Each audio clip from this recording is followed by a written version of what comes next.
The average person will have 50,000 conversations in their lifetime. And most of them are completely worthless. And not because people are shallow, but I think it's because we're terrified of being seen. After years of studying consciousness and diving into plant medicine ceremonies and exploring quantum physics, doing all the cool spiritual methods, I keep coming back to one of the simplest truths.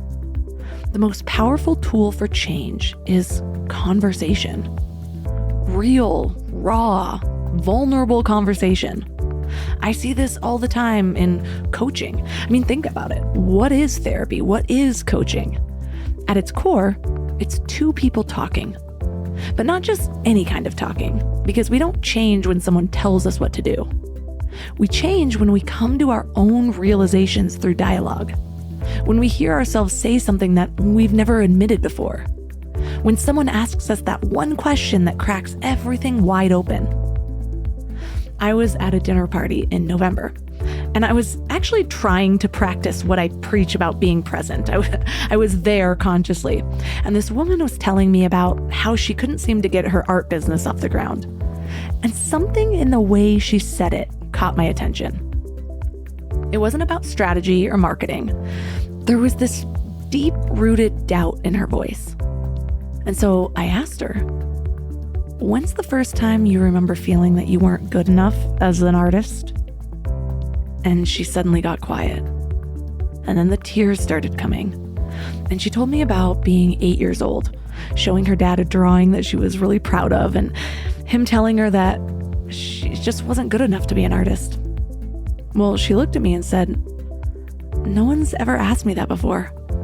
I've spent my whole life trying to prove him wrong, but I've also spent it believing him. Nobody has ever created space for her to explore this fundamental part of who she is. And here's where it gets crazy. Science shows that our brains literally sync up during deep conversations. So we're not just exchanging words, we're creating a shared consciousness. But most of us are too scared to tap into that power. We're too busy hiding behind our carefully curated social media posts and our living my best life bullshit to actually connect. Think about it. When was the last time you had a conversation that changed you? And not just entertained you or informed you, but actually rewired something in your brain. Because that is what's possible every time we open our mouths to speak. And I know some of you are rolling your eyes right now thinking, yeah, right, it's not that simple. But stick with me because there's hard science behind this. Researchers have found that meaningful conversations literally alter our neural pathways. They affect our stress levels, our immune system, even our longevity. And it's not just magical thinking, it is biochemistry. And here's the mindfuck. Even though we're literally wired for connection, we're living in the loneliest time in history. And no, your 500 Instagram followers do not count as real connection. Sorry, not sorry. But the good news is, once you understand the psychology behind what makes conversations work or fail, you can transform every interaction from surface level small talk into a portal for genuine connection. And I'm not talking about some manipulative how to win friends and influence people, even though that is a great book. I'm talking about the real, raw, soul level communication that can heal trauma, bridge divides, maybe even save us from ourselves. Well, today's guest is Alison Brooks. She's a Harvard professor who's cracked the code on conversation, so she's not your typical academic. She has done research on why some people can turn any interaction into gold while others stay stuck in small talk hell. Her new book, Talk, The Science of Conversation and the Art of Being Ourselves, blends cutting-edge research with practical wisdom about how we can all become better at this fundamental human skill. So in this episode, you'll learn the hidden psychological patterns that are sabotaging your conversations before they even start, how your attachment style is secretly running the show in every interaction and what to do about it, and the counterintuitive science behind why being more vulnerable actually makes you more powerful. Before we go deep today, I want to give you a little gift, and I want to give it to you every single day. It's called the Morning Mind Love. I know how life can be. You're all fired up after an inspiring episode, and then a new day or a new challenge comes at you, and it's just hard to keep up that energy. Well, the Morning Mind Love is kind of like an oracle from your higher self to help you start each day with a positive focus. Plus, when you sign up, you get 2 free gifts, a 30-minute binaural meditation and 30 days of journaling prompts to help you remember who you truly are. And it's all completely free. So join over 9,000 people and go to mindlove.com to sign up, or text the word morning to 33777. As you're evolving, especially if you're on a path of growth and rapid change or evolution, it's possible that like most people who know you knew you as a different version of yourself and probably developed a sort of shared reality and understanding of you and understanding of your relationship based on an almost outdated version of who you are and what types of relationships and interactions you're looking for. And so they need to evolve with you, or in a way they will be sort of left behind. Turn up your frequency with Mind Love. Bite-sized brain hacks for seekers, dreamers, and doers. It's time to give your mind a little love with your host, Melissa Monti. So what led your interest in studying communication? Oh my gosh. I think in a way, all humans are scholars of communication, aren't we? With the way we bump through life, and I think we develop all these sort of fuzzy theories about what's going well, what's not going well. We see other people, we're like, oh, they're so good at this thing, or oh, I'm never going to do that. We're all kind of like lay scientists of communication. And I was no different until I became an actual scientist. I've been obsessed with humans and emotions and communication my whole life. I'm an identical twin. So I think it's no coincidence that I'm sort of obsessed with human to human interaction and relationships. And we, growing up, I had such a tight knit shared reality with my twin sister that it's almost like I've spent the rest of my life trying to help other people find that as well. Then I went to grad school and started actually studying how people communicate. And I figured out that there's a lot for behavioral science to learn. And we know very little actually about, even though we're all walking around as like lay scientists, actual science knows very little, surprisingly little about conversation and how people actually talk to each other and what does it even mean to do a good job. And so there's a new science of conversation that's emerged over the last 5 to 10 years. And I was very lucky to be part of it and very excited to share it in my new book. I love how you have way more hope than I do about the self-awareness of the average person.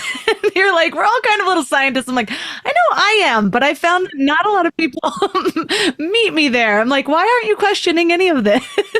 Yeah, you're right. There is a range in introspection and sort of curiosity about the human condition.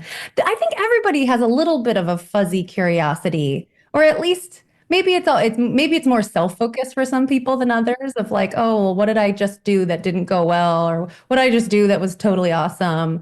And so they're just using themselves as like sample size one all the time. Whereas others, maybe like yourself, you're really watching a broader swath of people and trying to learn from them. Yeah. And gratefully, most people that are listening to this podcast are those types of self-awareness people. But I think I come from a family that's not in a lot of ways. But while you were saying that, I'm like, no, you know what? I might not be giving them credit because they might not be self-aware in all the ways, but they are very witty. And so I think that takes a lot of honing of like, ooh, that got the reaction that I wanted. And just sort of from there.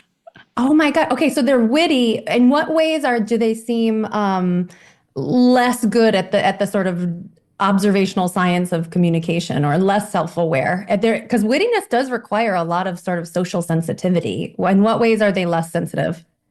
Well, I would say it's not as much that they're less sensitive. And it's not necessarily around communication. It's just, I had to learn what self-awareness was as an adult. I had not a total lack of it because, and I really equated a lot to how I was raised. And I'm like, none of that side ever questions really anything. If something's going wrong, it's gotta be the other person's fault. There's not a lot of like turning inward, but like I said, they've really nailed like the humor side. And so I had to learn growing up that the joke should not come before the person. If my joke means that an entire group is now laughing at one person, it's probably not appropriate. I didn't learn that until I was like 23 years old. Oh, and it's unfortunate that often there needs to be that intrinsic trade-off between sort of benevolence and humor. When in the book we talk a lot about how do we achieve humor and levity, hopefully without hurting people, or like also like at the same time as achieving sort of self-awareness and understanding ourselves. But I hear you. I think it may not be unique to your family. It's certainly not unique to your family. It may also be a sort of cultural shift over the last, I don't know, forever, 50, 120 years. I think that today, as people are reaching adulthood, we are more clear-eyed about the importance of like self-awareness, mental health, and not just aware of it, but like trying to prioritize it a lot more, even sort of culturally and in public discourse, which is, I think, a really great development. Yeah, and what I love about your approach is you say that conversation is a coordination game. And I would love for you to explain what that means, but it hit home for me because I've just worked in apps and tech for so long that my brain works that way. I'm like, how can I gamify this experience? Or even when I'm trying to do something new or get better at something, I find little ways to gamify it or to give myself little dopamine hits so I'll actually come back to my own challenges. Totally. So there's the coordination part of it, and then there's the gamifying part of it. They're both really important. Since the middle of the 20th century, scholars, economists, and game theorists have talked about coordination games. Sometimes they call them coordination puzzles or problems. But in the book, we call it a coordination game for the reason you're saying. I think it's very important to think of it in this sort of gamifying sense and have a little optimism. Like it's not a problem. It's like it's a game, and a game that we should enjoy playing and sort of have to play. So let's enjoy it.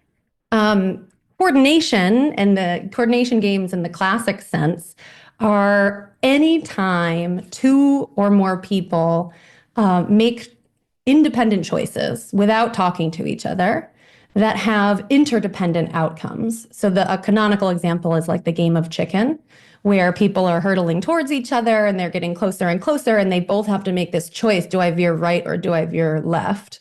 And they have to make that choice without talking to each other. But whatever they choose is going to influence whether the two people collide or sort of narrowly miss each other and pass smoothly and successfully. That one's called a cooperative coordination game. You're hoping that the other person chooses the same thing that you do so that you pass each other and you don't collide. There are non-cooperative coordination games where people are sort of incentivized to choose opposite things from each other. A canonical example of that is the prisoner's dilemma, which a lot of people have probably heard of. There's like two people who've been brought into jail. They're being questioned in separate rooms. So again, a coordination environment because they can't communicate directly with each other. They're both facing this decision. Do I snitch on the other person or do I stay silent? If both people stay silent, they'll go to jail, but not for very long. If they both snitch, they both go to jail for a really long time. So it seems obvious that they should just stay quiet about it, but they both have a temptation to snitch because if they snitch and the other person stays quiet, they get to walk free and the other person stays in jail. So this is a non-cooperative coordination game where you're trying to sort of guess, what is my partner going to do? And we're incentivized to betray each other. So anyway, in the mid, so conversation, every conversation is sort of like these very simple one-shot decisions because we're constantly making little micro decisions without communicating with each other. Like, what should we talk about? What should we disclose to each other? What should I ask you? What should I not ask you? Should I ask about your kids? Should I ask about your mom? Should I tell you about, my acupuncture? Should I not? we're making and every one of those little choices is like a little mini coordination game. And the conversation as a whole is like this constant, relentlessly unfolding, massive coordination game. And unlike the game of chicken, it's not just one choice, right? It's like many, many, many choices. And so, of course, we as humans constantly bungle those coordination choices. Like some of them go well, some of them we pass each other smoothly, and sometimes we get to like not be in jail for too long, but sometimes we mess it up and we both snitch and we both have to stay in conversation jail for too long. And that's the book sort of seeks to help us at least confront or approach this coordination game with a bit more confidence and more skill than we might have naturally. This makes sense as to why so many people end up in these toxic dynamics with specific people. Like, I feel like we almost all have somebody in our lives where we're like, what is it? My conversations go so well with everyone else. And whenever I'm talking to you, it's just like we butt heads and everything ends up becoming like a disagreement. Yes. I think often we sort of attribute it to we're incompatible people or we have a toxic relationship.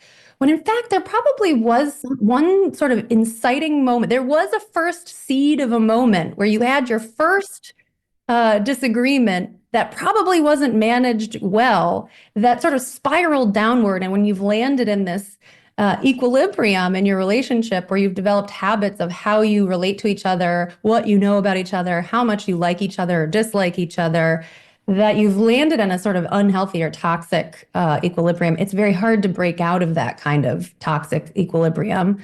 But you could remain hopeful that you could do, even with the best conversation skills, even that you could do. There's an exercise I make my students do. I teach this course at Harvard called Talk.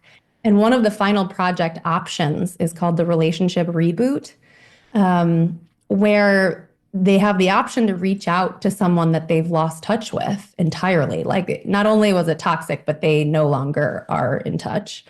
And they reach out and they schedule a couple conversations to try to reboot a meaningful relationship with that person. They're some of my favorite projects because it's hard to do that. It takes a tremendous courage and tremendous sort of vulnerability to do that. And when they do it well, it's quite moving.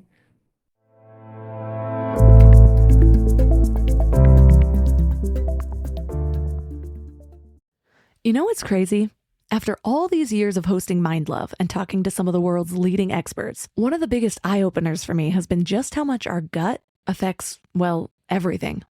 When my gut feels good, my mind feels clear, my intuition is stronger, and I just feel more balanced. And that's why I'm excited about Zoe, a science-backed nutrition company that is totally changing how we understand our gut health. They've created the most scientifically advanced at-home gut test and built the world's largest microbiome database. So when you get your results, you're not getting generic advice. You're getting insights about your body that other companies just don't have the data to provide. There's also just so much misleading health information out there. Food companies even pay influencers to promote ultra-processed foods as healthy. And that's why I love that Zoe relies purely on science. Real science. The randomized controlled trial showed that participants were 4 times as likely to report better sleep and more energy, all thanks to the info from the largest microbiome database on the planet. So go to Zoe.com and find out what Zoe membership could do for you. And because you listen to Mind Love, you can use the exclusive code MINDLOVE10 to get 10% off membership. As a Zoe member, you'll get an at-home test kit and personalized nutrition program to help you make smarter food choices that support your gut. That's Zoe.com. Use MindLove10 at checkout. Trust your gut. Trust Zoe. You know what I love about the start of a new year? It's kind of like opening a fresh notebook.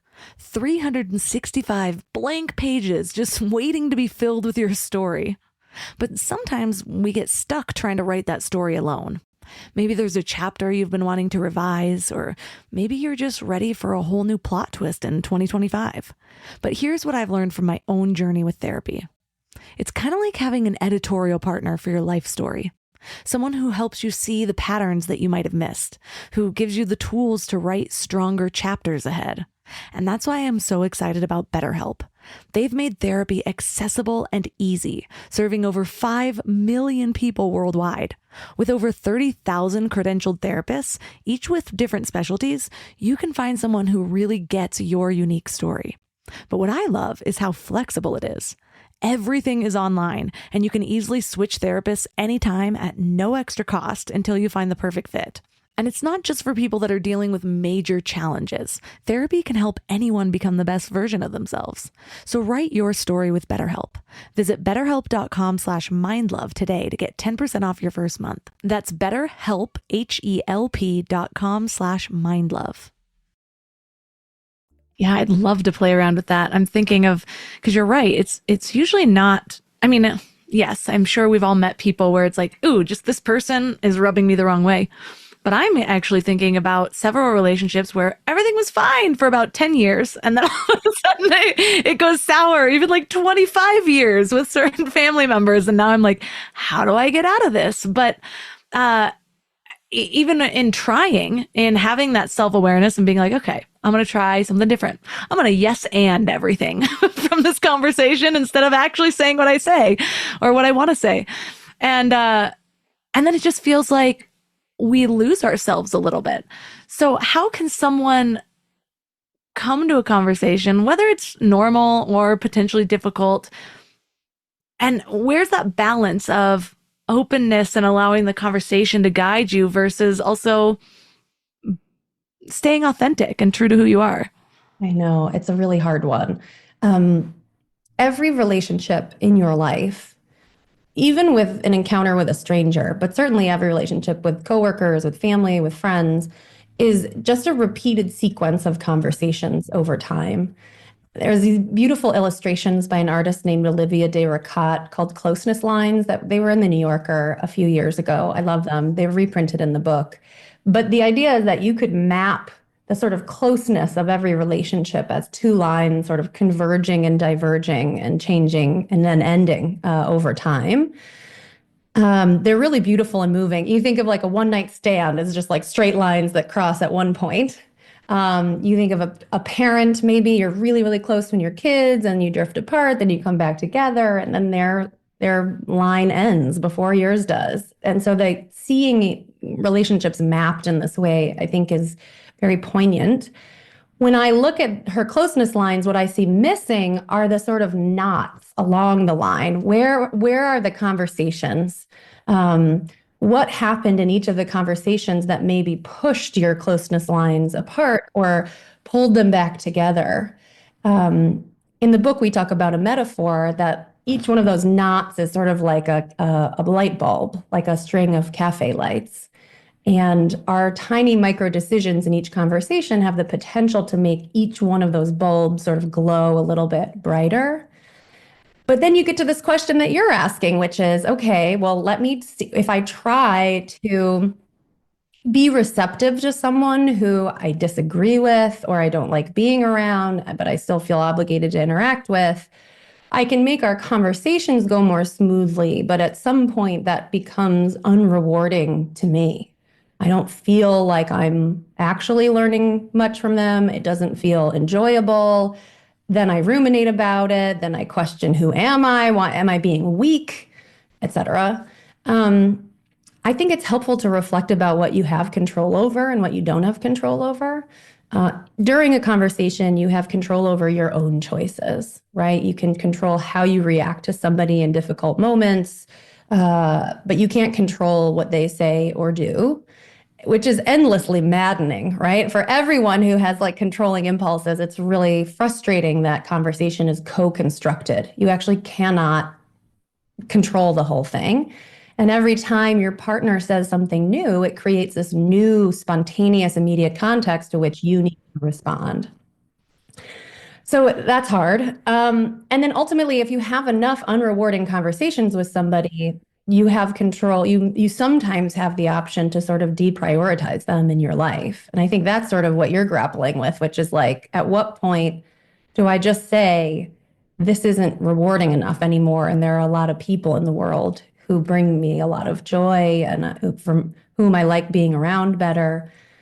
Then there are often people in our lives where we can't even do that, right? If it's a family member and you feel a sense of obligation or duty to stay in touch with them, a coworker that you have to work with. I still think on the margin, there are things you can do to essentially deprioritize people, the amount of time you spend with them and the amount of emotional or cognitive effort and time that you devote to even thinking about them, even if you still have to interact with them every once in a while. Yeah, I am mourning the loss of, or the change, the seemingly permanent change of just certain relationships. But I find I've spoken to a lot of people in my community, and there's something lonely about being on a path of personal growth because not everyone's on that path. And if anyone out there is like me, it's like sometimes I'll be like, oh, yes, this is a group that I fit into. And then I keep growing. And then I'm like, doesn't feel like it fits that much more. And then you start questioning, well, what does belonging even mean? What are my expectations for this? And so then I went through a phase of like, and still have this phase, but a process more so of trying to figure out, well, this friend is really great for, or when I want to feel heard. This one's really great for inspiration. This one's really great for when I'm going through something tough, and realizing that not everyone can be what you need in every single scenario. Yeah. But then I think at some point, it's just, like I said, it's just kind of lonely being that introspective in conversations and in relationships so often. Especially if most of the people that you feel close to or know knew you as a different version of yourself, right? As you're evolving, especially if you're on a path of growth and rapid change or evolution, it's possible that like most people who know you knew you as a different version of yourself and probably developed a sort of shared reality and understanding of you and understanding of your relationship based on an almost outdated version of who you are and what types of relationships and interactions you're looking for. And so they need to evolve with you, or in a way, they will be sort of left behind. And I think you're right. I think that can feel really lonely. It also requires that you're initiating new relationships with people who understand who you've become. And that takes a lot of work. Developing meaningful relationships takes time and building trust and sort of shared understanding. But I think even having the self-awareness that growth can feel lonely, successful growth can feel lonely, I hope can be comforting to some people. Just like 2 weeks ago, I was going through one of those phases. I have like a perpetual loneliness, and I think it's from being an only child. And so I've just felt lonely most of my life, and I've seen groups come and go. It was really healing when I got married and had a family, but then still there's like the girl connections, and I've had these thoughts of like, maybe my expectations for what a really good friendship, like maybe I've passed that phase because I used to party a lot. So I'd spend like a whole week with somebody and like we'd go to festivals. And now in this phase of life, rarely am I spending overnight with anybody. And so I was just kind of grieving this idea that I wasn't going to have that again. But then I got really specific and I thought, well, okay, what is going on? Well, there's actually a great group of people up here, and there's a lot of moms, but it's hard to bond because there's our toddlers running around. So I decided to have my own little girls' night and had people over, and we had like the question decks because I was like, I don't want to bring people over and then like end up talking about just the kids again or whatever and not go deep. And so I was like, how can we actually get deep? So I got the question cards out, and everyone was like, this is exactly what I needed. And so I just share this because what if it's a projection? What if it's like, okay, well, I'm expecting other people to do something. Well, then why don't I do it? Or what is it that I need? Figure that out and then find a way to bring that to me. Right. We passively wait for someone to solve our loneliness when sometimes it takes proactive effort. That sounds so fun and like exactly the right thing to do. Otherwise, the conversation will revert to nap schedules and diapers and whatever, among really lovely people who have a lot more to talk about, but need a sort of external nudge when so much like of parenting and motherhood and is always so top of mind. I actually think that's a major takeaway from the book, which is left to our own devices, even well-meaning, interesting, smart people tend to revert to salient topics, things that are easily grabbed from your lived experience that day, or something that's happening in the environment, like a kid wanders through and then you start talking about that kid or about kids in general. It's so easy to sort of revert to those easy topics, but it's not necessarily the pathway to the most rewarding, fun, enjoyable, interesting conversation. And so sometimes we need a nudge and some preparation to get past the easy topics, the convenient topics. What kind of topic preparation do you recommend, and how? Do we have it for different circumstances? Do you just have your like go-to deep questions? I kind of have those for when I meet strangers. I'll just ask them something. I try to find something as inappropriate as possible, but it goes pretty well. Can you tell me one of your go-to stranger questions? Well, I actually just sat down. I went to have a happy hour meal. I don't drink alcohol, but I was just sitting at the bar at Tommy Bahamas, and this other guy comes and sits next to me, and I just turn to him, and usually my first one is, "Are you the type of person that talks to strangers?" And I do it like really deadpan. And so people get uncomfortable even just by that.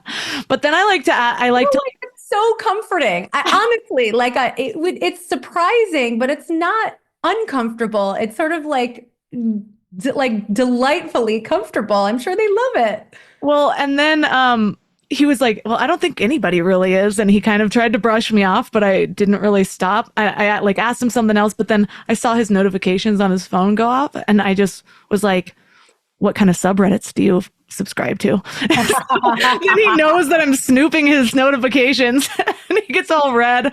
And then at one point he said something about something, and I was like, "Are you a Republican?" And he like looks at me all terrified, and I was like, "Is it terrifying when someone from Southern California asks you if you're a Republican?" He was just like, I just kept going because I could tell I was older than him, and it was fun for me. But yeah, just little things like that. I like to just, I don't know, not be a normal person. I love that. I love that. I wish there were more people like you. I feel like it's like a great litmus test. Some people, if you ask them those questions, would be so delighted to talk to you about it. And other people are like, "No, thank you." There's some really great research by Nick Epley about the surprising delight of interacting with strangers, which is made much more interesting and fun if you ask them interesting questions that are not just like, "Hey, how about the weather?" or like, "How was your weekend?" or whatever. So keep going. I think so. You have to expect that some people are going to react like, "Get the hell away from me," but other people really might engage with you in a way that's really fun. He did open up, and actually at the end, because we were there for like an hour and we ended up talking, found out what he was reading, where he's getting married, all sorts of stuff. I think he thought I was hitting on him at first until I showed him pictures of my kids. But when I went to walk away, I was like, "See, don't lie to yourself. You feel totally better having spent an hour talking to a stranger than an hour scrolling your phone, and you know it." And I just like walked away and I just nodded. It's so true. There's another great scholar, Gillian Sandstrom, who's in the UK, who her whole life and all of her work is devoted to the like surprising joy of connecting with strangers in weird places, unexpectedly. And that's her whole argument, which is like 10 minutes, 20 minutes, an hour spent talking to a stranger is almost always going to bring you more joy and more learning than doing many, many other activities that we tend to do these days, like doom scrolling. So that's great. Keep going. Well, how do you prepare topics? Because Okay, good. I'm thinking that I want like age group topics. Like one of the questions I ask older people a lot is, I just asked a man in the post office line this. I'm like, "Since you've been alive, what has been our strangest technological advancement to actually like accept into your life?" And he said, "These damn phones, man." Like, my grandkids barely look at me. And I was like, "Oh my God, I know." We missed the Oh, 90s. I wish he had said like a, I don't know, like a medieval trebuchet or like a horse-drawn carriage or something. I don't know. No, but it has to be the phones. Oh man, it's almost empowering. It's comforting to hear it from somebody who lived so much life without them. Yes. Uh, that's very, very nice. Okay, but back to your question. Sorry, I'm kicking you on digressions, fun digressions. Um, so there's so many ways that you can stratify questions. The first, so topic prep in general is easiest and most effective when you already know somebody, because then you can personalize it. You can think about, what did you talk about the last time you were together? What's been happening in their life? What's been happening in your life since the last time you talked? You can think, what have they been doing that they're going to find interesting? What's that Onion headline that reminded you of them? Like, you can just stockpile all of these questions and ideas and things to catch up on that are going to fill your conversation with so much. To almost everyone I talk to, I feel like there's so much to talk about. We could we could never get to all the good stuff, because it pushes you to think about them when you're apart. Right. And that's a huge part of kindness, about being other oriented, about real connection, is like, yeah, you're spending time thinking about them when you're not together. So then the precious moments that you're able to do meaningful, exciting, fun, productive things together. So personalized prep for people you know. It doesn't have to be complicated. It can just be like, oh yeah, by the way, like last time we talked, she said she was thinking about guitar lessons. I should ask her if she did anything about that. Or, oh yeah, she was obsessed with this like skirt. I wonder if she went and bought the skirt, right? Or she was working on this thing at work. I wonder if that went anywhere. I'm going to check in with her about it. Um, just small stuff, and you can just think about it and try to remember. You could jot it down on a little piece of paper. I like making notes in my Google Calendar and then just like sort of looking at it quickly before I start talking to somebody. It literally takes like 15 seconds, and be like, oh yeah, I need to ask about their dad. Their dad was sick, so I got to check in and see how he's doing. That makes the conversation so much better, so much smoother, less anxiety inducing, less awkward, because you have so many ideas about meaningful, important things to talk about with them. It will feel sort of chock full of goodness. Then you get to the category of people that you don't have as much shared reality with, and it's harder to personalize topics. Sometimes this is acquaintances or people in the workplace, but sometimes it's literally like strangers, like people in line. And I think your instinct is right. For all of these types of people, you can develop topics that are good for different like archetypes, right? Like different age groups, people who are much older than you. You can ask them about their experiences with technology, or like, what are they excited about these days? Oh, I know that old people tend to feel marginalized because they're retired and nobody respects them anymore. Let me ask, like, what are you working on these days that you think is important? Because nobody's asking them that anymore. So just thinking ahead about young people probably dying to talk to somebody about like, what are your hesitations with technology? What are you loving about technology? What are your parents making you do that you don't want to do? What are they helping you do that you love? Right? So talking to people that they don't usually get to talk to, you could think ahead. What are things that would be enjoyable for them to engage about? For almost any archetype of any person, a barista at Starbucks, like just think ahead and say, okay, next time I get my coffee, I'm definitely giving them a compliment. That's going to make their day. That's topic prep. And then you're more likely to actually do it when the time comes and make that interaction just like a little bit more meaningful. Yeah, so just topic prep. It's very rare that you would go through your day and be so surprised by an interaction with someone that you couldn't have thought ahead in some way about something to talk about with them. Really. And I don't know if that's sad because our lives are very predictable, or an opportunity because it means that you can prepare mentally for what would be most rewarding to talk to people about. Yeah, and I think rewarding is such a good point, because I remember I'm always the kind that's like making little games out of things. But like I said, I have to, if that's how I'm going to get myself to change or get good at something. I have to find what's in it for me. And I remember once I was reading a book on communication when I was in my 20s, and it was actually a book on how to be charismatic. I was like always Googling the things to be better. I recognized from a young age that I could grow into the type of person that I wanted to be. But I remember going out, and I would go out often by myself in West Hollywood, and I would have these like challenge myself to have conversations with people. And I got really good at it. And also, I would find myself like tuning out because I hadn't really tied it into like, how is this rewarding to me? And then I Yeah. had this whole internal crisis of like, really? Like, am I not a good person? Do I not care what other people have to say? And that's when I started actually saying, well, it's because I need to ask the deeper questions. Like, I want to find out these weird questions that I ask people. I want to see how people react to deeper questions. And it became more for me about their reaction. And so less about the question and like more about like, can I get this person to go deeper? Can I get this person to open up? And that was my game. But I think that is something that a lot of people come across. They're like, it's just easier to stay silent in the elevator. Like, why am I practicing this? So what do you see the overall reward being, other than just kind of playing with your day? I would love, let's revisit, hopefully if we have time, revisit the idea of why playing the game for the game's sake feels empty or like inauthentic. I think there could be moments where just being willing to play the game together with another human being is a sign of interest and caring, even if it's the content you're not actually sort of learning new things or like deeply, sincerely interested in. Just the energy and sort of chutzpah to play the game at all and sort of initiate things with people in that way is a form of interest and caring that is meaningful.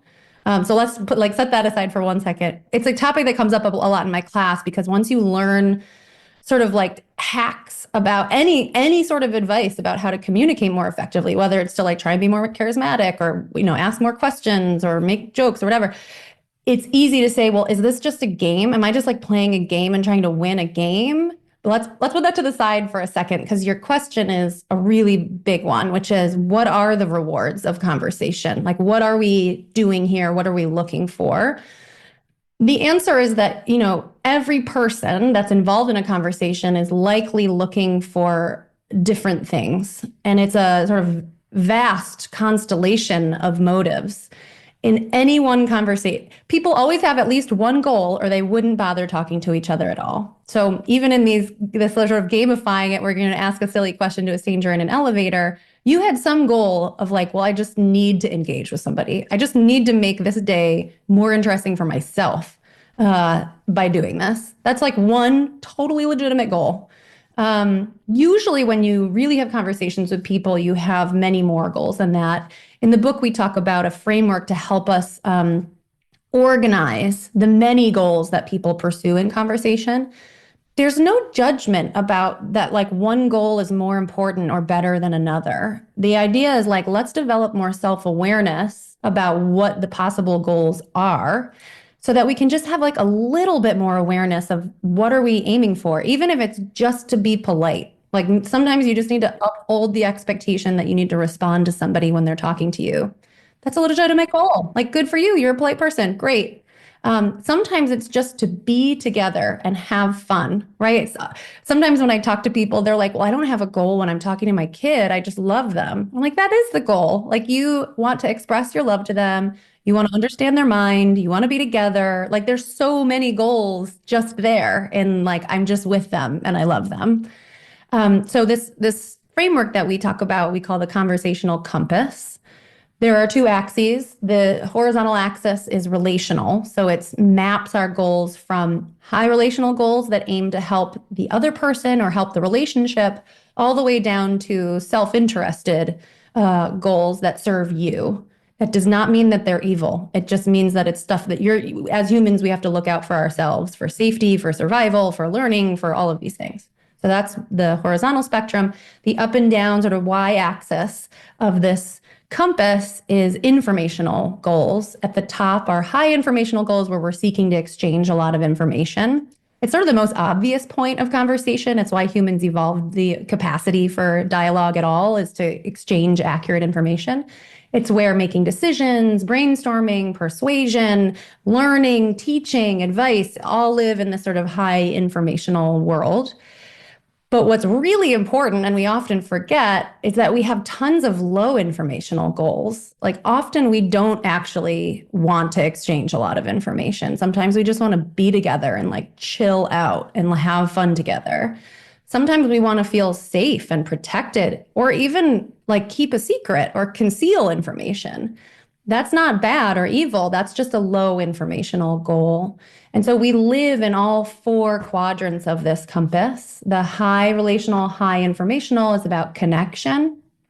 High relational, low informational is about enjoyment and savoring. Low informational, low relational is protection, like safety, secrets, protecting your time, protecting information. That's really important. And then the low relational, high informational is about advancing your own needs, right? So it's learning, it's persuasion, it's getting advice. And a lot of high achievers focus a lot on those sort of selfish, high informational goals and sort of neglect the importance of other people's goals and those low informational goals like enjoyment and having fun. In every conversation, every person is walking around with this constellation, this compass in their mind of what they're hoping to get out of the interaction. And to figure out what success even means, you need to know what they want to achieve. That's the measurable outcome. So in this, let's say in this conversation, Melissa, we didn't know each other beforehand. I really want to enjoy it. I want to learn from you. You want to learn from me. You're curious about the book. We want to share information about the book with, future listeners. So even here, we have a really complex constellation of motives. And the motives probably differ between your guests. So like my goals, I care a lot about having fun. Like that may not be true for some other people that you interview about their work. They may just want to sell, sell, sell. And you can probably feel that difference when you're talking to people. So just having a bit more awareness about what our goals are should guide the topics we talk about and how we behave when we're together.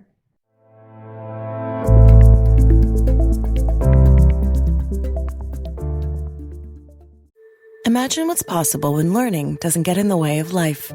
At Capella University, our game-changing FlexPath learning format lets you set your own deadlines so you can learn at a time and pace that works for you.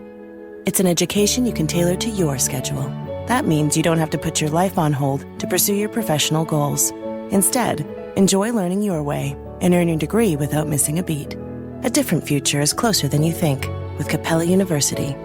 Learn more at capella.edu.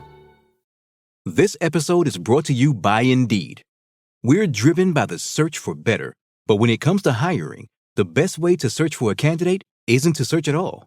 Don't search, match with Indeed. Use Indeed for scheduling, screening, and messaging so you can connect with candidates faster. Listeners of this show will get a $75 sponsored job credit to get your jobs more visibility at Indeed.com/SBO. Terms and conditions apply. I'm reminded of a couple different interactions that happened this year. One with a family member, one with a friend, but they were both very similar in that we were talking about something. Both of these people are people that I often end up giving advice to. They often ask about things. And so I was kind of working through two different situations and I could tell it wasn't going well. And then I sort of stepped back and I was like, I think I am recalibrating here. You right now you're wanting to be heard and not have any advice. And it's something my husband and I do quite a bit. Usually it's reversed where he's like, do you need support or like guidance? And I'm like, support, always support. Well, sometimes though, like that's something I've learned, especially with toddlers. Like that's just a thing. First, hear them, get down on my knee, cry with them, whatever they need before I'm going into teaching mode. But sometimes that's not always clear. And just like we talked about, people have these different roles. What have you found is most effective in figuring out beforehand? Is it just as simple as a blatant ask, or should you just sort of try to calibrate like a missile until you realize that you're off track? The more you interact with somebody, the better you know someone, the more you interact with them, the better we get at figuring out what someone wants in the moment. So this is when we get to the K of the talk acrostic. K is kindness. And this is the underpinning of kindness. It's figuring out what other people need and then doing everything you can to help them get what they need. The figuring out what people need, though, is not straightforward at all. We get back to that coordination game, like the game of chicken. We're so often guessing what somebody else needs, what they're going to do, and how we can help them. And sadly, the sort of old adage of like, just put yourself in their shoes is not very effective. Humans are not good at putting themselves in other people's shoes. We're not good at guessing what other people need, even people that we know really well. We often rely too much on our own needs and sort of project them onto other people. It's called egocentric projection. So, like, I want to give you advice, so I'm going to guess that you want my advice, or like, and for whatever set of goals is unfolding. So yes, the best and so far in science, the only way to figure out what somebody needs is to ask them directly. It's the most direct pathway to perspective taking and to mutual understanding. It's the first step. There are some times when you can assume, like most people, almost everyone requires validation and affirmation before you go on to do anything else. So whether you're going to go on to disagree with them or teach them or give them advice or ask them for advice or whatever, almost everyone requires that you validate their feelings before you do anything else. You can almost assume that that's the case, not always. But the question of what do you need from me right now is incredibly powerful. And we don't ask it enough. And so then we're bound to get it wrong. Even with people that we interact with all the time, especially like your friend and your family member that you were describing. If you have a history of interacting a certain way and you have this sort of equilibrium of them coming to you for advice, it's logical that you would assume they again want your advice. So when they don't, it's important that you figure that out, that they tell you, hey, this time, actually, I just want a hug. Otherwise you're gonna get it wrong. Sometimes I think we can, in our heads, make it more difficult than it actually is because it feels vulnerable asking, whether you're asking for help in how to converse or whatever it is, like, I should know this. But even just in that line, what do you need from me right now? Yeah. That enough is for me to just like fall into somebody's arms. I'm like, thank you for asking. Honestly, I don't even know, but just the fact that you asked that is just so good. And it reminds me of a long time ago, I interviewed this guy named Bo CEO on the topic of debate, but he was talking about how understanding like professional debate tactics has helped him in communication.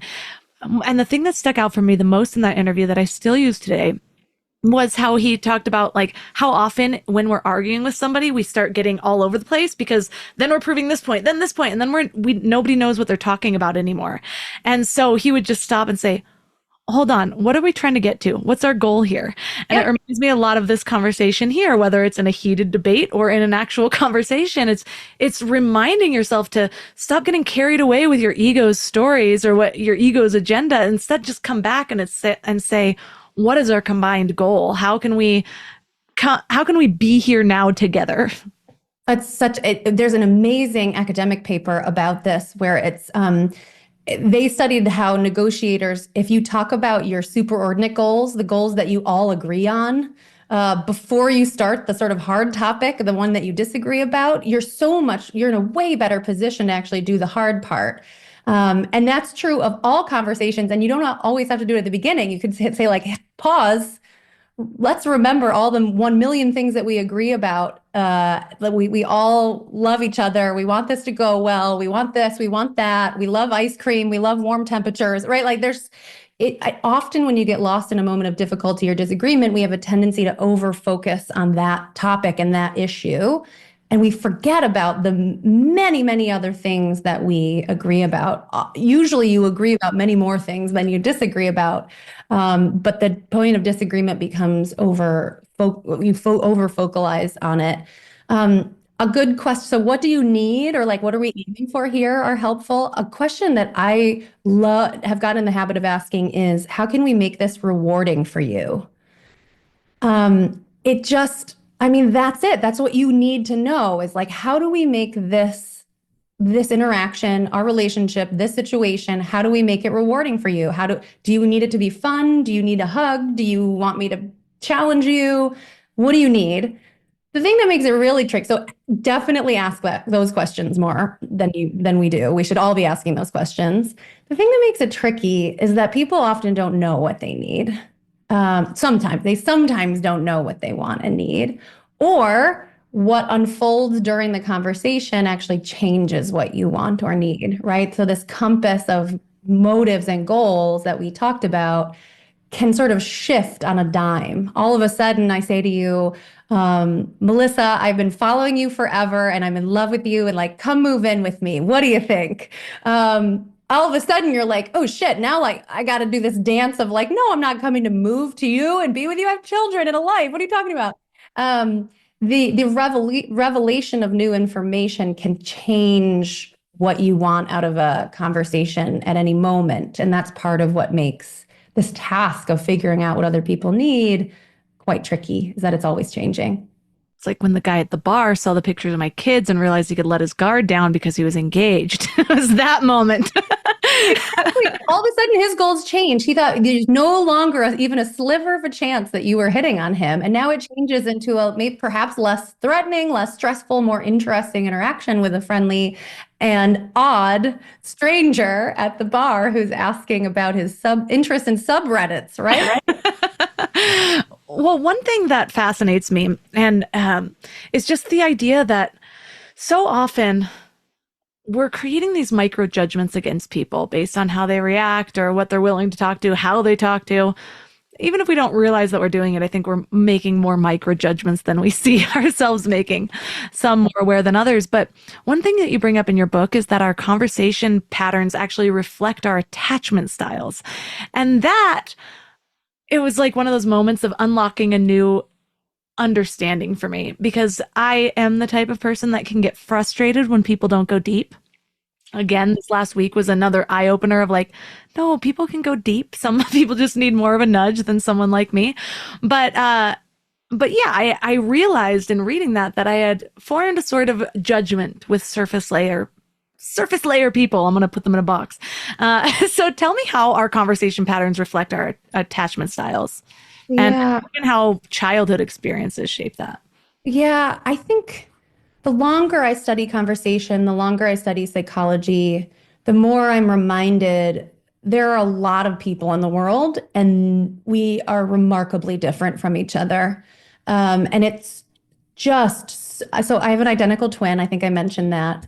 Even someone who has an exact copy of my DNA and my upbringing, she has wildly different lived experiences in the world and different beliefs and different preferences and different jokes and different everything. And so, that's people who are identical, right? Like essentially the same person genetically. People are just incredibly different from each other. And so we are likely to confront those differences unexpectedly and in weird ways all the time in conversation. And unfortunately, the human mind is built to make judgments and rely on stereotypical thinking and put people in groups, right? Like focus on one aspect of who they are, whether it's their race or their gender or their religion or their sexuality or whatever. It does take constant effort to fight against those judgments as you're suspend judgment while you're interacting with someone. But it's the only way that you will be able to ask questions to actually come to learn their perspective and understand who they are, what they believe. Why do they believe that? Is it based on good evidence or not good evidence? Are you having fun with them or not having fun with them? And so often instead we confront these moments where someone feels threatened, they get defensive, things get hostile or boring, or we feel disconnected and like they're not like me, and I'm not liking this. And so the conversation and the relationship can get derailed. And so I think it's important for us to try and suspend and sort of fight against those judgmental instincts as much as we can. Well, there's so much that we did not even have time to touch on. And so for anyone listening, if you really want to up your conversation game, there's so much in here, like emotional intelligence, how generational trauma plays in your communication patterns, like even how conversation can help you process trauma. There's so much good stuff. But I love leaving listeners with one challenge, action item, thought to just sort of bring this episode throughout their week and give them something to play with, what would that be? I think the best thing, because we talked about it a bit, is this idea of topic prep. When they finish listening to this episode, take 30 seconds to think about someone that you're going to see in the next 24 hours. Think about what you talked about the last time you saw them, what they've been up to in the time since then, what would be fun to talk to them about or productive or meaningful. Jot it down in your Google Calendar notes or on a little piece of paper, and see how helpful it is when you actually see that person very, very soon. Give topic prep a try, even if it feels very aversive to you. Give it a shot and you'll see how great it is. Well, for listeners that want to learn more about you, connect with you and your book, where's the best place for them to find you? Awesome. I'm on LinkedIn. I'm on Instagram, Prof. Alison Brooks. I'm at AlisonWoodbrooks.com. And my book, Talk, The Science of Conversation and the Art of Being Ourselves, launches on January 21st. It's available for pre-order now, and the world needs it. I urge you all to go out and check it out. All the links for this episode are at mindlove.com/384. Your challenge for this week is to try toxic prep before your next important conversation. Take 30 seconds, literally set a timer, and think about the last meaningful interaction you had with this person. What were they excited about? What were they worried about? What were they working on? And then just write down 2 specific questions that you want to ask them. And I know it might feel weird at first, like you're planning something that should be natural. But here's the thing. Planning for deeper connection doesn't make it less authentic. It just shows you care enough to be intentional. So give it a try and let me know how it goes. You can reach me at mindlovemelissa on Instagram. I also want to tell you about something incredibly special I've been building. You may have heard about it, the Mind Love Collective. We have been doing powerful visioning work this month, and the breakthroughs have been mind-blowing. I've been getting so many messages from people that are in the group, including Linda, who said that your format is perfect for my learning style. As someone who's written curricula and been in many learning environments, I can say that your style and format, as well as your content, are stellar. And Hannah said, I'm learning more about my heart's true desires, and I thought I already knew what I wanted. And Nicole said, I'm just blown away by how much is in here. I'm loving starting the new year like this. So I'd love to have you join us. Go to mindlove.com/join to find out more. And I also want to send love to anyone that's affected by the Los Angeles fires. If you're anything like me, I have been sucked into social media, just sending out love to my friends, people that I know have lost everything. And if you are not in LA or California, you might not know, but it is worse than what you're probably seeing in the media. It's bad. It's been a little bit scary for a lot of people. And so I want to send my love to those of you that are there. Reach out to me if you want to talk. If you have been personally affected by the fires and you want something positive to focus on, please reach out to me. I will let you inside Mind Love Collective for free. And just know that I am praying for you every single day. Well, that's all for today. So thanks for giving your mind a little love today, and I'll see you next week. Thanks for tuning into Your Higher Frequency with Mind Love. Head to mindlove.com for a free gift to keep your vibes up until next week.